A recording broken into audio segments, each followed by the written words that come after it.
Hello twelfth class. Good morning बच्चों। मैं आपकी ज्योग्राफी की मैम जॉन मैम बोल रही हूँ और एक बार फिर से मैं आप सभी ट्वेल्थ क्लास ज्योग्राफी के बच्चों का ऑनलाइन ज्योग्राफी क्लास में स्वागत करती हूँ। तो बच्चों, पिछले दिनों हम लोग ज्योग्राफी की जो आपकी फर्स्ट बुक है मानव भूगोल के मूल सिद्धांत, है ना, ये हम लोग इसका चौथा पार्ट यानी लेसन 4 है ना पढ़ रहे थे, शुरू किया था हम लोगों ने। टॉपिक का नाम, लेसन का नाम क्या था? मानव विकास। तो मानव विकास का हम लोगों ने भाग 1 पढ़ लिया था। आज हम लोग इसी टॉपिक का भाग 2 पढ़ेंगे, ठीक है। तो पिछले दिनों हम लोगों ने पढ़ लिया था पिछले भाग में वृद्धि एवं विकास क्या है और वृद्धि एवं विकास में अंतर, ये हम लोगों ने पॉइंट पिछले भाग में कवर किया था। आज हम लोग पढ़ेंगे मानव विकास के 4 स्तंभ। तो सबसे पहले 4 स्तंभों को पढ़ने से पहले हम ये भी जान लेंगे बच्चों कि मानव विकास है क्या, किसको मानव विकास कहते हैं। तो मानव विकास का अर्थ होता है या आशय है लोगों के विकल्पों में क्या करना? वृद्धि करना, ताकि वे आत्मसम्मान के साथ एवं दीर्घ या और स्वस्थ जीवन जो है वो जी सकें। उसको हम क्या बोलते हैं बच्चों? मानव विकास कहते हैं। तो समझ में आ गया, मानव विकास का अर्थ है या आशय है कि लोगों के विकल्पों में वृद्धि करना, ताकि वे आत्मसम्मान के साथ एक दीर्घ एवं स्वस्थ जीवन जी सकें। तो बच्चों, जिस तरह से इमारत के लिए ना, इमारत बनाने के लिए 4 स्तंभों, है ना, पिलर का सहारा लेना पड़ता है ना, उन्हीं स्तंभों पर इमारत खड़ी होती है। ठीक उसी प्रकार मानव विकास के भी लिए 4 स्तंभ, है ना, क्या है? ज़रूरी हैं, जिन पर मानव विकास हमारा क्या है? आधारित होता है। तो ये 4 स्तंभ मानव विकास के क्या हैं? तो सबसे पहला है समता, दूसरा है आधार सतत पोषणीयता, तीसरा आधार है उत्पादकता और चौथा आधार या स्तंभ है वो है सशक्तिकरण। तो मानव विकास का पहला स्तंभ क्या है बच्चों? समता। समता मतलब समान, है ना, बराबर। तो समता का आशय या अर्थ एक ऐसे समाज या प्रदेश से है जिसमें निवासित का मतलब निवास करने वाले, रहने वाले प्रत्येक व्यक्ति को उपलब्ध अवसरों के लिए समान पहुंच की क्या है? व्यवस्था करना है ना। तो किसी प्रदेश या क्षेत्र में निवासित यानी रहने वाले प्रत्येक यानी हर एक व्यक्ति को उपलब्ध अवसरों के लिए समान पहुंच की क्या करना है? व्यवस्था करना ही क्या है बच्चों? समता है।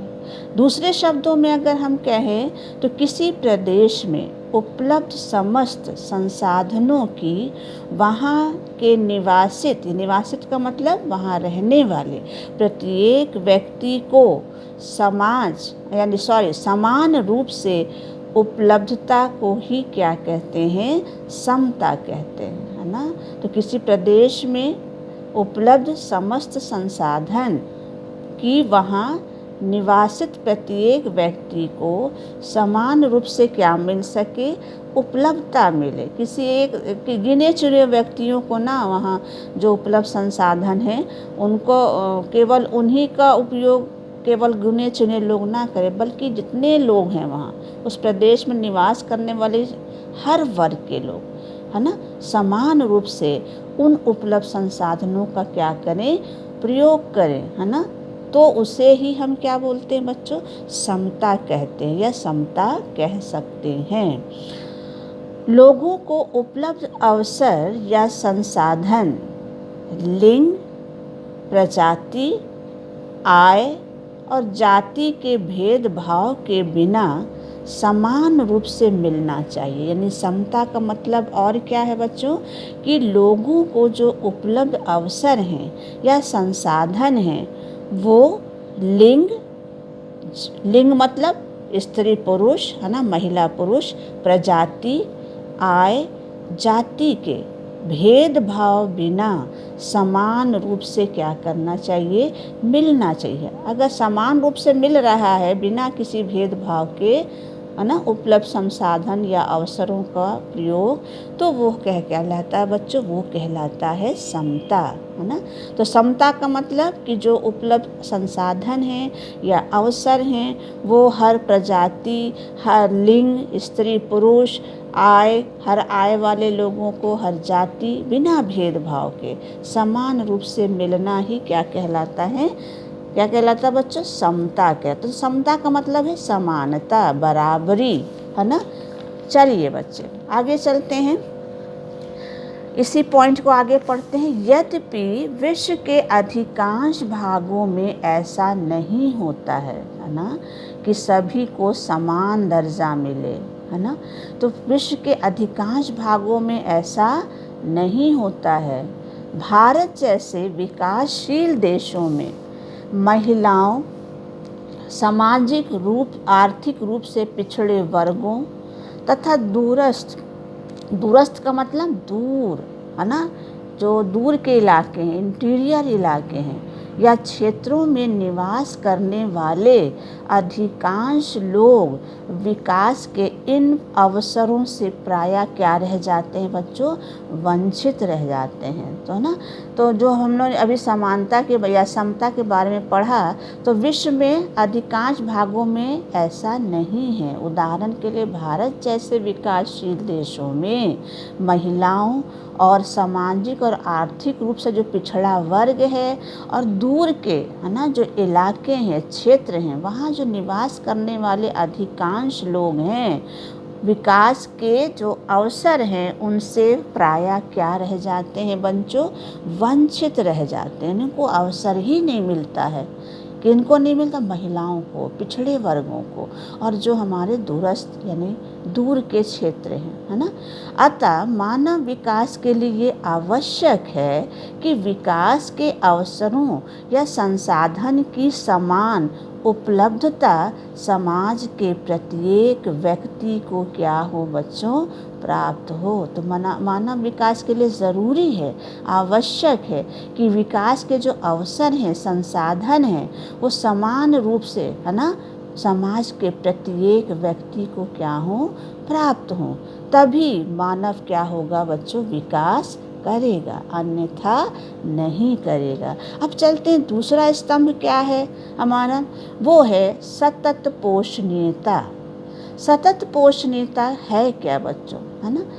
इसके अंतर्गत ये माना जाता है कि किसी क्षेत्र में उपलब्ध जो पर्यावरणीय, वित्तीय और मानवीय संसाधनों का उपयोग विवेकपूर्ण ढंग से इस प्रकार किया जाए जिनसे इन संसाधनों की उपलब्धता समान रूप से आने वाली पीढ़ियों को क्या हो सके, प्राप्त हो सके। यानी किसी क्षेत्र में जो उपलब्ध पर्यावरण है, वित्तीय है, मानवीय संसाधन है, इन सब का उपयोग कैसे करना है, विवेकपूर्ण ढंग से करना है, ताकि इन संसाधनों की उपलब्धता समान रूप से आगे जो आने वाली पीढ़ियां हैं उनको भी क्या हो सके, प्राप्त हो सके।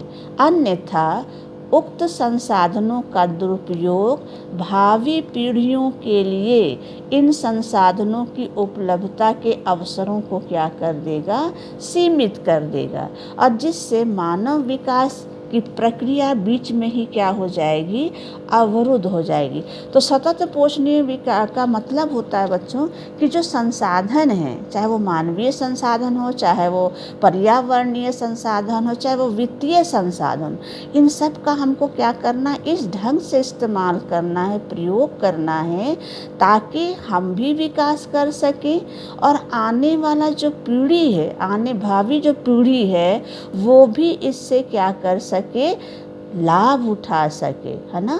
तो इसी को हम बोलते हैं सतत पोषणीयता, है ना। तो सतत पोषणीयता क्या क्यों ज़रूरी है?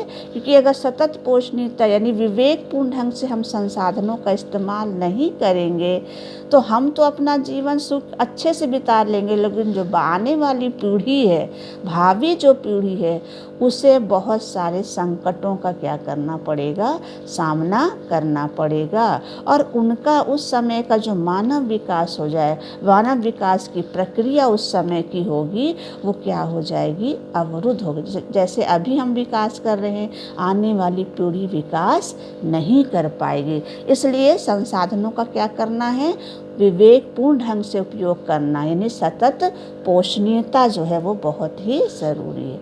तीसरा स्तंभ है उत्पादकता। तो उत्पादकता का मतलब क्या है बच्चों? तो उत्पादक का मतलब ये नहीं कि अनाज उत्पन्न करना। यहाँ मानव विकास के संदर्भ में उत्पादकता का मतलब होता है जो मानवीय कार्य क्षमता है ना, लोगों की जो कार्य क्षमता है, काम करने की जो क्षमता है, उसमें क्या करना है, वृद्धि करना है। तो मानव विकास के संदर्भ में उत्पादकता का मतलब यहाँ अलग है।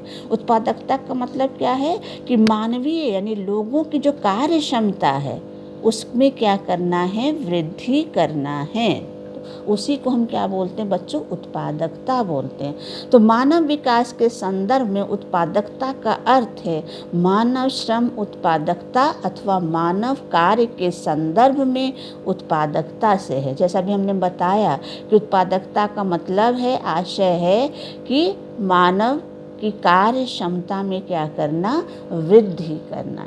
इसके लिए आवश्यक है कि मानवीय समुदाय में साक्षरता को क्या किया जाए, बढ़ाया जाए, है ना, एवं उत्तम चिकित्सा सुविधाएं उपलब्ध कर। लोगों की कार्य क्षमता कब बढ़ेगी बच्चों, जब वो साक्षर होंगे। इसलिए उनकी साक्षरता को क्या करना है, बढ़ाना है। और कैसे कार्य क्षमता बढ़ेगी, जब उनका स्वास्थ्य अच्छा होगा, लोगों का स्वास्थ्य हो जाए। इसलिए उत्तम चिकित्सा की क्या की जाए, सुविधा उपलब्ध कराई जाए, तभी मानवीय कार्य क्षमता क्या होगी, उसमें वृद्धि होगी। नहीं तो वृद्धि के बजाय जो लोगों के काम करने की क्षमता है वो दिन प्रतिदिन क्या होती जाएगी, घटती जाएगी। तो कार्य क्षमता बढ़ाने के लिए लोगों को क्या करना है, साक्षरता को बढ़ाया जाए, साक्षर करना है। और उनका स्वास्थ्य बढ़िया रहे, इसके लिए बढ़िया किस्म का चिकित्सीय सुविधाएं उपलब्ध कराई जाएं, जिससे उनकी कार्य क्षमता को बढ़ाकर उत्पादकता में निरंतर क्या की जा सकती है, वृद्धि। जब लोगों की कार्य क्षमता बढ़ेगी तो उत्पादकता भी क्या हो जाएगी, निरंतर बढ़ती, यानी उत्पादन भी क्या होगा, उत्पादकता की क्षमता भी क्या होगी, निरंतर बढ़ती जाएगी। क्योंकि किसी राष्ट्र की वास्तविक पूंजी कौन है बच्चों, पैसा नहीं। किसी भी राष्ट्र या देश की वास्तविक पूंजी होती है वहाँ के लोग, यानी मानवीय संसाधन। अगर ये शिक्षित हैं, स्वस्थ हैं, तो देश का विकास होता है। अगर ये शिक्षित नहीं हैं, ये अस्वस्थ हैं, तो देश के विकास में क्या हो जाती, बाधा उत्पन्न हो जाती। तो वास्तविक पूंजी किसी देश की क्या है बच्चों, वहाँ की मानवीय संसाधन यानी जनसंख्या यानी लोग। तो ये हो गया हमारा मानव विकास का तीसरा स्तंभ, उत्पादकता। चौथा स्तंभ क्या है बच्चों, चौथा स्तंभ है सशक्तिकरण। तो सशक्तिकरण क्या है, तो सशक्तिकरण किसको बोलते हैं बच्चों, तो सशक्तिकरण का मतलब होता है कि लोगों को या मानव को अपने विकल्पों को चुनने की क्या करना, शक्ति प्राप्त होना। तो लोगों को अपने विकल्प, है ना, विकल्प मतलब कि क्या उनको करना है, क्या नहीं करना, किस क्षेत्र में जाना है, किस क्षेत्र में, किस वस्तु का उत्पादन करना है, किस वस्तु का उत्पादन, तो इनकी क्या होनी चाहिए, चुनने की शक्ति प्राप्त होनी चाहिए, स्वतंत्रता होनी चाहिए। उसी को हम बोलते हैं सशक्तिकरण। तो मानव को अपने जैसे आप लोग विकल्प चुनते हैं ना कि इंटर के बाद क्या करेंगे, कौन सा कोर्स करेंगे, क्या है ना, कौन सी स्ट्रीम में जाएंगे, है ना। तो इस तरह की विकल्प चुनने की जो शक्ति होती है मानव को, लोगों को, उसी को हम क्या बोलते हैं, सशक्तिकरण बोलते हैं। सशक्तिकरण के लिए मानव की बढ़ती स्वतंत्रता एवं कार्य क्षमता क्या होती है, आवश्यक होती है। सशक्तिकरण के लिए दो चीज़ें ज़रूरी हैं, एक तो उनकी उनकी स्वतंत्रता, आज़ादी, और दूसरा है कार्य क्षमता, यानी काम करने की क्षमता। तो काम करने की क्षमता कैसे आएगी, उनका स्वास्थ्य बढ़िया होना चाहिए और वो शिक्षित होना चाहिए, साक्षर होना चाहिए। लोगों को सशक्त करने के लिए आवश्यक है कि देश में लोक उन्मुखी नीतियों के साथ साथ उत्तम शासन व्यवस्था हो। यानी लोगों को सशक्त करना है, सशक्तिकरण करना है, तो उसके लिए ज़रूरी है कि देश में जो नीतियां हैं, लोगों के कल्याण के लिए, विकास के लिए जो नीतियां बनाई जाती हैं, उन नीतियों के साथ साथ उत्तम, उस देश का शासन कैसा हो, शासन व्यवस्था कैसी होनी चाहिए, उत्तम होनी चाहिए, है ना। तभी लोगों में क्या होगा, वो सशक्त होंगे, सशक्तिकरण को बढ़ावा मिलेगा। इस दृष्टि से देश में रहने वाले सामाजिक व आर्थिक दृष्टि से पिछड़े मानवीय समूहों के सशक्तिकरण का विशेष महत्व है। यानी इस दृष्टि से अगर देखा जाए तो देश में जो हमारे रहने वाले सामाजिक और आर्थिक दृष्टि से जो पिछड़े वर्ग हैं, कमज़ोर वर्ग हैं, निर्बल जो वर्ग हैं, उनके सशक्तिकरण का बहुत ही, उनको मजबूत करने का विशेष जो है सशक्तिकरण में क्या है बच्चों, महत्व है। तो ये हो गए हमारे मानव विकास के 4 स्तंभ। अब आता है मानव विकास के उपागम। तो जैसे 4 स्तंभ हैं बच्चों, वैसे ही मानव विकास के 4 उपागम भी हैं। कौन कौन से 4 उपागम हैं? पहला है आय उपागम, दूसरा है कल्याण उपागम, तीसरा है आधारभूत आवश्यकता उपागम, चौथा है क्षमता उपागम। तो कितने उपागम हो गए? 4 हो गए। तो सबसे पहला उपागम क्या है? आय उपागम। अब हम लोग देखते हैं आय उपागम क्या है। मानव विकास के अध्ययन का ये सबसे प्राचीन यानी पुराना उपागम है। इसमें मानव विकास को आय के साथ साथ जोड़ कर देखा जाता है। यानी मानव विकास को किससे जोड़ कर देखा जाता है? आय के साथ, इनकम के साथ जोड़कर देखा जाता है। यदि किसी व्यक्ति की आय जो है वो का स्तर क्या होता है? ऊंचा होता है ना। यानी किसी व्यक्ति के आय का स्तर ऊंचा होता है तो उसके मानव विकास का स्तर भी क्या होगा बच्चों? ऊंचा होगा। तो ये है बच्चों मानव विकास के अध्ययन का सबसे पहला उपागम आय उपागम।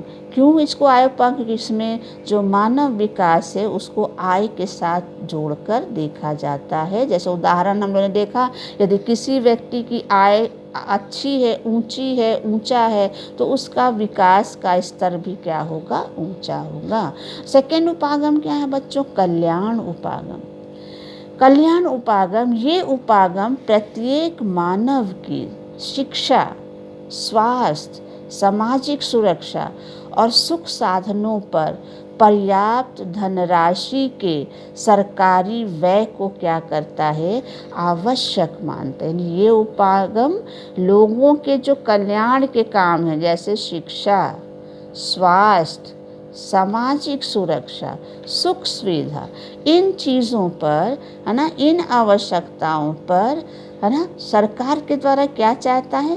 पर्याप्त धनराशि, है ना, सरकारी व्यय का पर्याप्त धनराशि जो है सरकार इन कामों पर व्यय करे, ये उपागम ये चाहता है। ये मानता है।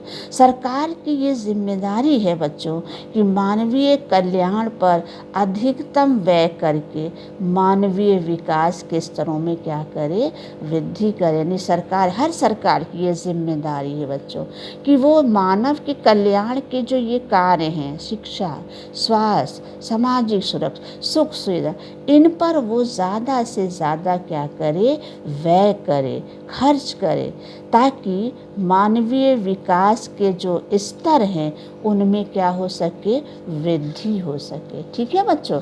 अब आता है तीसरा उपागम हमारा कौन सा है?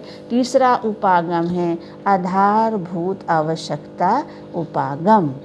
आधारभूत आवश्यकता उपागम, इस उपागम का प्रतिपादन है ना किसने किया था? अंतर्राष्ट्रीय श्रम संगठन, जिसको हम ILO के नाम से जानते हैं, है ना, यानी इंटरनेशनल लेबर ऑर्गेनाइजेशन। तो आधारभूत आवश्यकता उपागम का शुरुआत या प्रतिपादन किसने किया? तो ये है हमारी अंतर्राष्ट्रीय संस्था, जिसका नाम है हमारा अंतर्राष्ट्रीय श्रम संगठन यानी ILO, है ना। इसके अंतर्गत मानव की 6 आधारभूत आवश्यकताओं पर ध्यान दिया गया है, पहचान की गई। ये 6 आधारभूत आवश्यकता मानव की क्या हैं? पहली आवश्यकता है स्वास्थ्य, दूसरी है शिक्षा, तीसरा है भोजन, चौथा है जल आपूर्ति, पांचवा है स्वच्छता और छठवा क्या है? आवास, आवास जहाँ रहते हैं लोग। तो ये मानव के विकास की 6 क्या हैं बच्चों? आधारभूत बेसिक नीड्स हैं, जिनकी हर व्यक्ति को ज़रूरत होती है। तो अंतर्राष्ट्रीय श्रम संगठन ने इन 6 मानवीय आधारभूत आवश्यकताओं की क्या की? पहचान की गई। और इन मूलभूत जो आवश्यकताएं, ये 6 जो मूलभूत आधारभूत आवश्यकताएं हैं, इनकी समुचित व्यवस्था पर अंतर्राष्ट्रीय श्रम संगठन ने क्या किया है? जोर दिया है ना। क्योंकि अगर इनका विकास होगा तो मानव का भी विकास होगा। अगर ये लोगों का नहीं सही है, शिक्षा, स्वास्थ्य, भोजन नहीं है, तो लोगों का विकास नहीं होगा, मानव विकास नहीं हो सकता। तो अंतर्राष्ट्रीय श्रम संगठन ने इन 6 मूलभूत या आधारभूत आवश्यकताओं की समुचित व्यवस्था पर क्या किया है? जोर दिया है ना। अब आता है चौथा उपागम, क्या है? क्षमता उपागम, है ना। मानव विकास के इस उपागम का प्रतिपादन जानते किसने किया था? अपने भारतीय अर्थशास्त्री, उनका नाम है प्रोफेसर अमर्त्य सेन, है ना। तो ये इन्होंने सबसे पहले, ये अर्थशास्त्री हैं जिन्होंने इसका क्षमता उपागम का क्या किया था बच्चों? प्रतिपादन। इस पे प्रश्न भी आ जाते हैं, इस पे भी है ना, कि किसने सबसे पहले क्षमता उपागम का प्रतिपादन किया? तो वो हमारे भारतीय अर्थशास्त्री प्रोफेसर अमर्त्य सेन ने किया था। इनके अनुसार मानवीय क्षमताओं का विकास कर उनकी संसाधनों तक पहुंच क्या की जा सकती है? बढ़ाई जा सकती है। और यही मानव विकास की क्या है बच्चों? कुंजी है।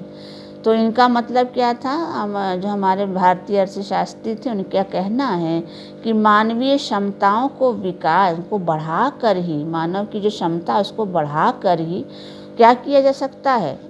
उन्हें संसाधनों तक पहुंचाया जा सकता है।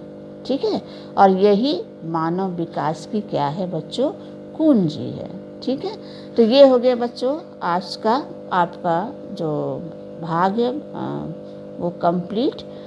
ठीक है। अगर आपको कुछ आज के भाग में समझ में नहीं आया हो तो आप हमसे पूछ सकते हैं बच्चों। ठीक है, मैं आपको बताऊंगी। तो थैंक यू। अगले वीडियो में हम लोग इसी लेसन का अगला वीडियो हम लोग नेक्स्ट टर्न में पढ़ेंगे। थैंक यू बच्चों।